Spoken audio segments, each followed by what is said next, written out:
Alright guys, Murph's here, and today at viewer request we are going to discuss the 6.02 by 41mm cartridge. We're going to, in our standard kind of cartridge discussion format, we're going to discuss its history, go over some of its technical data, turn that into contextual data, and then do some comparison before it's all said and done. Now, something that's going to be a little bit different here in this case is that, and we'll get into why this is, but this being a new cartridge, there's not necessarily a lot I'm going to do in a recommendation section like I would normally do in pretty much any of our discussion type videos.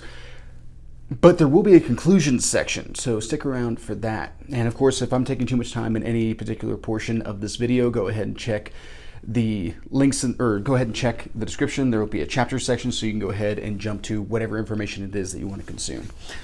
All right, now some of you might be asking, the screen right now, Murph, what is a 6.02 by 41? What are you talking about? What 6mm cartridge is this? And I can understand where your confusion might be coming in at, because this is a very new cartridge. This was recently announced by the Russians as their new cartridge to replace the 7.62 by 39 and the 5.45 by 39. And it was like within the last year that this came out. In fact, it's so new and information's still so scant because it's still technically in the development stages that you really can't find a lot of information. There's very few articles and some Reddit posts where some guys get into like some pretty like autistic levels of discussion as far as like numbers and like definitely like engineer type stuff, which I am not nearly educated enough to be able to understand. But with this, you can see where we're going to deal with a lot of like conjecture, a lot of what is being claimed this cartridge is going to be able to perform, and not necessarily what it's actually going to be able to achieve. And that'll kind of play into our conclusions here at the end. Now, this is not the first time the Russians have attempted to develop a 6mm cartridge. The first being the 6mm Unified, which was like in the 1980s, and it was supposed to be both a general purpose machine gun round and then also potentially like a DMR or fighting rifle type cartridge. Development kind of fizzled out on it though. Now, something to keep in mind, the 5.45 was developed in the 70s, and a lot of people would think, well, then clearly the 5.45 has displaced the 7.62 by 39 entirely, and that's not necessarily the case. The cartridge came out at a time where, of course, when you're talking about the Warsaw Pact and all that kind of stuff, you're not just going to be able to overnight have everyone switch to the 5.45.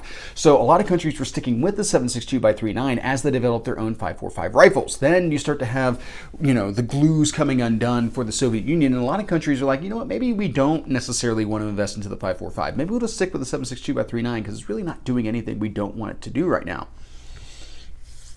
Russia, on the other hand, leaned into the 5.45 cartridge, and they did achieve adoption of the 5.45, but they never fully got away from the 7.62 by 39. Rear echelon troops or maybe second line troops and stuff like that are still utilizing the 7.62 by 39, and I would wager a guess that in the current conflict, you're probably seeing quite a few 7.62 by 39 rifles on the front line, just how the war's been going for Russia in general. They've been bringing an awful lot of stuff out of mothballs right now. And previous more rear echelon or second line type equipment up to the front in order to be able to replace the front line stuff that's getting wiped out pretty consistently. Now, of course, going into a war with two different main fighting cartridges is maybe not the best choice. You could ask Japan and Italy about that, seeing as that did not work out very well for them in World War II. And you could also say that introducing a new cartridge in the middle of a war is not necessarily a good choice either. I would be willing to bet that Russia's expecting this war to be over with by the time they adopt this cartridge.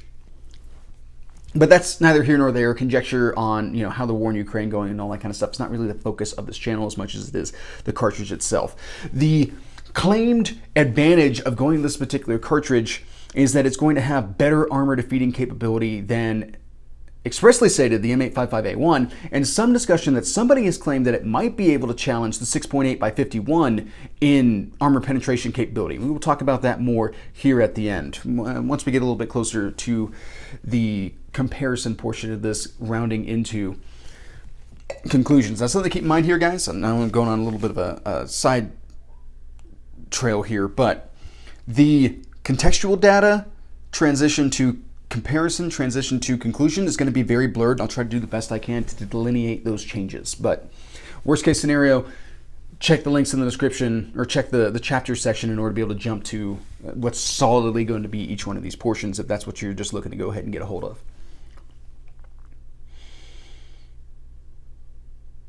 All right, so this is what this cartridge is. This is its intended purpose. This is the driving goal. So the armor penetration thing. Ever since military started employing body armor, just like when we talk about, medieval knights or ancient Romans and stuff like that, everyone's been trying to figure out ways to be able to complicate body armor solutions all the way down to the individual rifleman's level. So that's where we got M855. That's where we got M855A1. That's where the 5.45, 7, and 6 came from. All of these were meant to be able to challenge bulletproof vests. And of course, as cartridge technology has advanced in being able to complicate body armor solutions, body armor has gotten lighter and stronger and all that kind of stuff to counteract that. It's that back and forth, that chess game that's going on there every time. Now, there's some discussion as to how relevant that is. Like, personally, yes, it's better if I go ahead and put center mass shots on somebody, but if my center mass shots don't penetrate their vest and it still knocks them on their butt, that's a win. They're not actively shooting at me at that point. But in addition to that, if I shift my aim to the pelvic girdle or if close enough to the face, they're going to go down either way. There's a lot of back and forth. I get that. Even shooting somebody in the arm complicates their overall capabilities, but it doesn't fully take them out of the fight. And that's the back and forth with this type of thing. All right, guys, I think that pretty much covers our history portion of this. Why don't we go ahead and get into the technical data? So, where do we get the 6.02 designation first off? Well, this is following Russian trend where the bullet designation is derived from the lands of the bore, measuring from the tops of the lands of the bore instead of the actual nominal projectile diameter. So that's where we get 6.02. Really, this is a 6mm projectile consistent with like a 243. It has a very long tapered appearance, which we would expect for anything in the 6mm range. It is, of course, being developed in an armor-piercing type round. We'll talk about that here more in a bit. The cartridge casing is bottlenecked, rimless, and center primed. And if you know, looking at it, and especially compared to like 7.62x39, 5.45, if I were to compare it to 7.62x54, we note that the taper is a little bit less extreme, which I find kind of interesting. It was actually one of the first things that I checked when I was looking for pictures of this cartridge. Russians almost exclusively use steel-cased ammunition.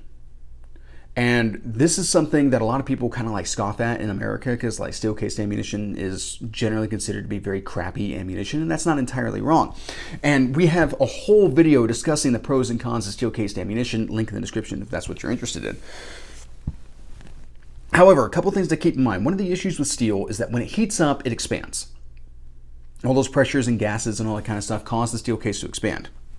However, in a brass cartridge casing, which will also expand, it will contract once the pressures drop to a certain point, which aids in extraction. Steel does not contract. It's going to maintain that same expansion. So what you wind up with when you don't, what you wind up with is more extraction force and potentially, a extractor slipping off the lip or tearing out the lip or something like that and inducing a pretty significant malfunction at that point.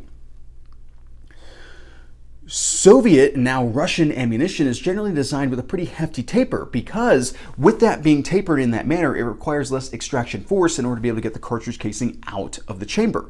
That's why 7.62x39, 7.62x54, all these different former Soviet, now Russian cartridges are so successful in steel case type designs, whereas 5.56, 308, those still tapered because there's always going to be some taper in a semi-automatic system. They're not as drastically tapered, so you run into more issues with chamber sizing and all that kind of stuff to where potentially that is too much friction and the extractor is not able to overcome it and you wind up with a bunch of failures of one type or another. Even if the cartridge casing manages to come out, if the extractor had to put in a lot of extra work, that could diminish the ejection strength for that particular cartridge and induce its own type of malfunctions trying to strip the next round from the magazine and all that kind of stuff. So this has all of that to say this has a surprisingly lighter taper than what I expected. And I'm curious how that's going to wind up working out in the upcoming rifles that it'll be chambered for. A note on that real quick. The rifle that's projected is called the AK-22, which looks like it's more or less an AK-12 chambered for this 6mm cartridge. The cartridge casing is 41mm in length. Velocities are looking to be about 2,600 feet per second-ish. Now, of course, guys, keep in mind that this cartridge is still in the development phase, so we don't have all of the information yet. The projectile is considered to be able to go from 63 grains to about 123 grains, but the designation that they're going with right now is 103 grains. So that's about 20 grains lighter than a lot of your 7.62x39 and like 30 grains heavier than your 5.45. The penetration capability of this cartridge is lauded to be 10 millimeters of armor at 300 meters. And this is kind of where we start to transition into our comparison portion here, because that is actually better than M855A1 by about 0.5 millimeter. Now, something that's important to keep in mind here, guys, is that's not 10 millimeters every time at 300 meters. That's 10 millimeters with 85% penetration at that distance. So something to keep in mind with that. We're going to be looking at much closer distances to get 100% penetration. That's actually kind of one of the issues that came up with the M855A1.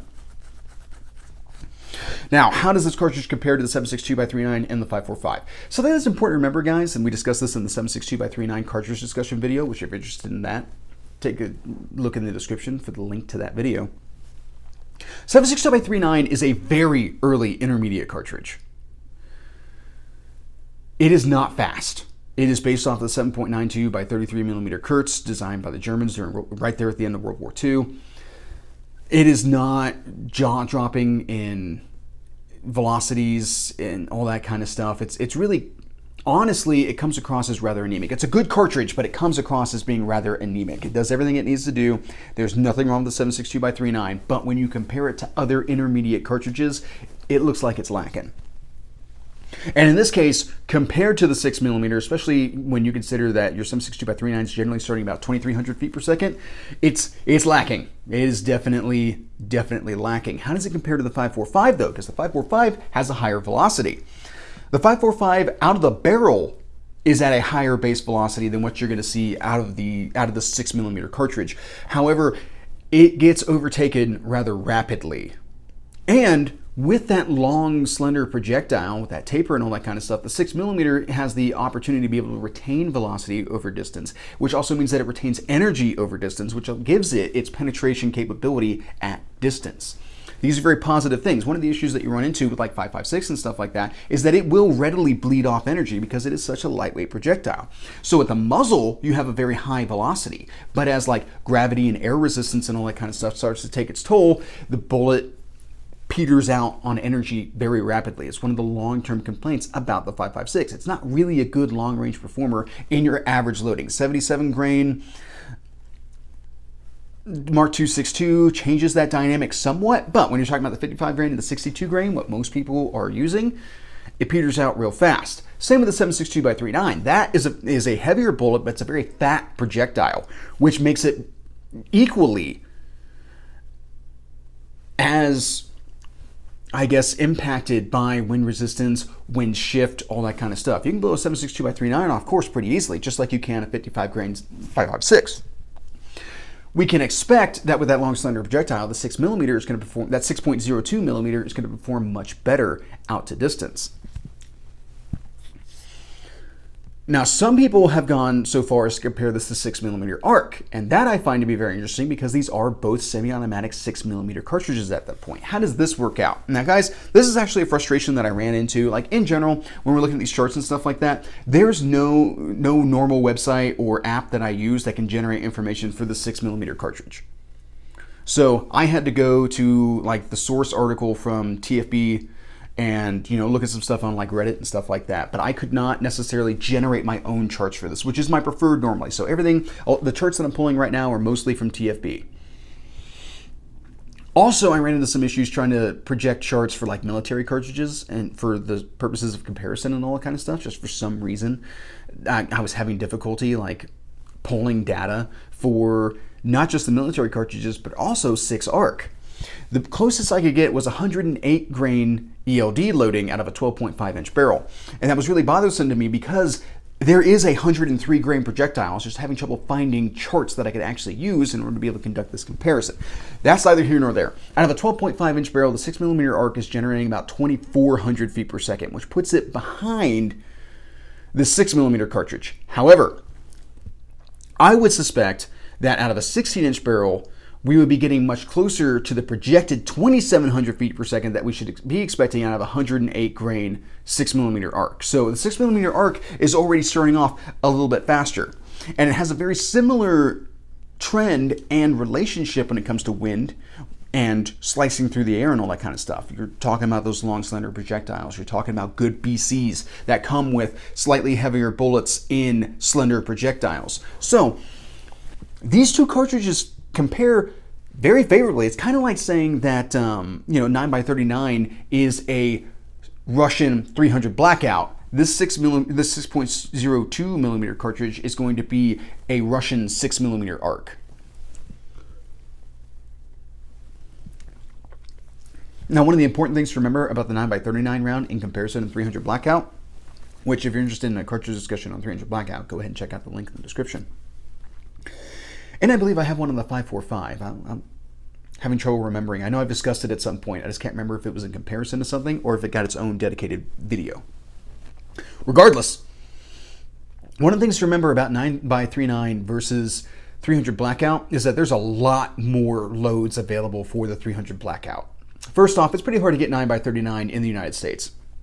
In addition to that, so many different manufacturers have taken up the 300 blackout as opposed to the 9x39 that you can find your flavor in 300 blackout. It's also going to be pretty expensive, but 9x39 is also probably pretty expensive in the United States, seeing as it's not terribly available, nor are there a lot of rifles chambered in it as it is. 300 blackout has reached the point where like you can get steel case 300 blackout. Like that's the point of popularity that has gotten to, that manufacturers started to produce steel cased cheap range fodder ammunition for it. And I think in the near term, that's going to be one of the issues with the 6.02 versus everything else. It's going to be a long time before we have data for this particular cartridge. And this is kind of starting to segue into conclusions, because what I really want to go after here is this cartridge being compared to the 6.8x51.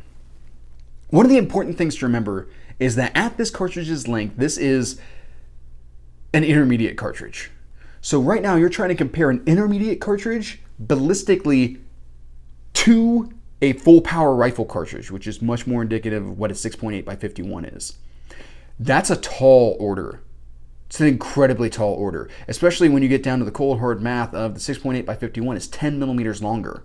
You can fit a lot more propellant in that. You can get to a lot higher pressures, which means a lot higher velocities, which means a lot, you can launch and maintain stability of larger projectiles to give you more energy, to give you more penetration at distance. Saying that an intermediate cartridge is going to perform as well or better than a full power rifle cartridge when it comes to penetration is lofty, to say the least. Already, we're talking about M855A1's penetration capability. That is a high pressure cartridge. That's something that a lot of people don't necessarily take into account.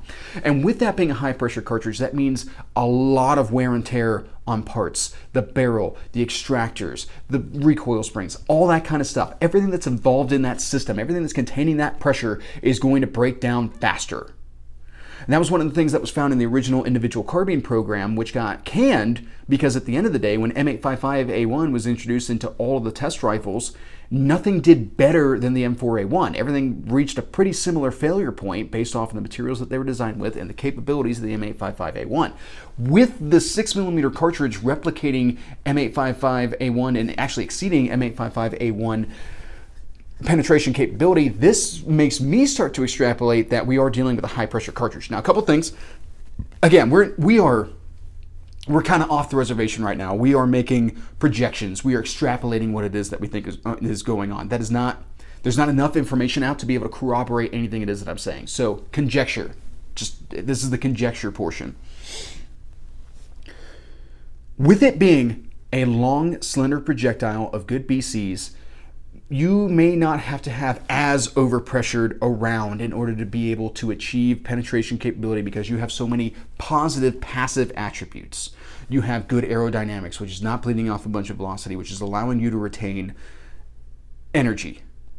And then also that bullet shape is going to better provide itself for penetration, as opposed to if you had a really fat projectile, which then it's more surface area. That's going to cause more tissue or material disruption, but it's also more surface area for that stuff to collide against and potentially diminish its penetration capability. So kind of like the difference between a needle and, I don't know, a steak knife.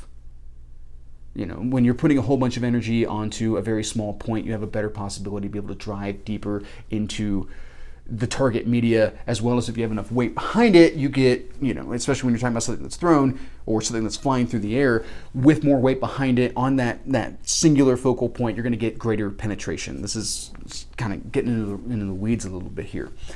But I would still project that this is probably a high impulse cartridge. When we talk about the 6.8 by 51, we're talking about 80,000 psi of pressure. That is insane. Already there's a lot of extrapolation that we're going to see a lot of premature wear on ports with the 6.8 by 51, because that's steep, and guns are only going to last so long with that. That's just the reality. And apparently we're accepting the possibility that we're going to have to replace a lot of barrels over the years in order to be able to have the individual marksman or the individual rifleman being able to punch through somebody's armor at greater distances. Okay, fine. Someone who makes a lot of money and big decisions decided that that's the direction to go. That's the conscious trade-off that has been accepted at that point in order to be able to achieve this. That's a tall ask for something so short to be able to replicate that same pressure and therefore that same performance. Now, obviously, only time will tell, but if we get solidly into the conclusions portion of this, what we have come to find out about the Russians is that they have been kind of inflating the capabilities of some of their new systems. A lot of it to appear very tough, to appear innovative, and maybe be able to hook foreign sales away from the US, away from Germany, or whoever is trying to also get those foreign sales and all that kind of stuff. So I am really into, like, a lot of you may not know this, but I'm really into like combat aircraft. So take the Su-57 for example. The Russians came out with the Su-57 and they talked about how it was the greatest thing since sliced bread. It was going to do all of the stuff, and it was going to have, you know, it was going to be this fantastic stealth fighter. Nothing was going to be able to counter it. And the US, in a knee-jerk reaction, developed a fighter jet capable of counteracting all of the projected capabilities of a Su-57, only to find out that the Su-57 does not have those capabilities. So the US, in a knee-jerk reaction, created the ultimate air-to-air fighter, air superiority fighter, based off of a boogeyman story. Now, this is not quite that, because I don't think infantry cartridges are ever really going to necessarily achieve boogeyman level unless you're talking about like lasers that can burn through take holes or something like that. But this is a lot of very bold claims where the math doesn't quite math right. And of course, we need more data. We need to see this cartridge perform in actual, you know, testing and test media, and get out there and do some comparisons and all that kind of stuff and see what it's doing on the battlefield. There's a lot more information that needs to be filled in, but this is like saying, yeah, well, my M67 fragmentation hand grenade has like the same capabilities as an AT4. That's going a little far, and this kind of gets back to the paper tiger thing that has been thrown at Russia quite a bit here lately. You can make all the bold claims that you want. Eventually, the truth will out. So I'm interested to see how the development of this cartridge goes. I'm interested to see how it is that it's going to change cartridge development coming out of Russia in general, because the 5.45 is pretty long in the tooth, and the 7.62 by 39 is practically archaic at this point. So it is probably high time for them to advance. I'm curious what the next level of advancement will truly wind up looking like. All right, guys, I think that pretty much covers my thoughts on this particular subject. I hope you guys found this interesting, and that's pretty much what I got. Have a good day.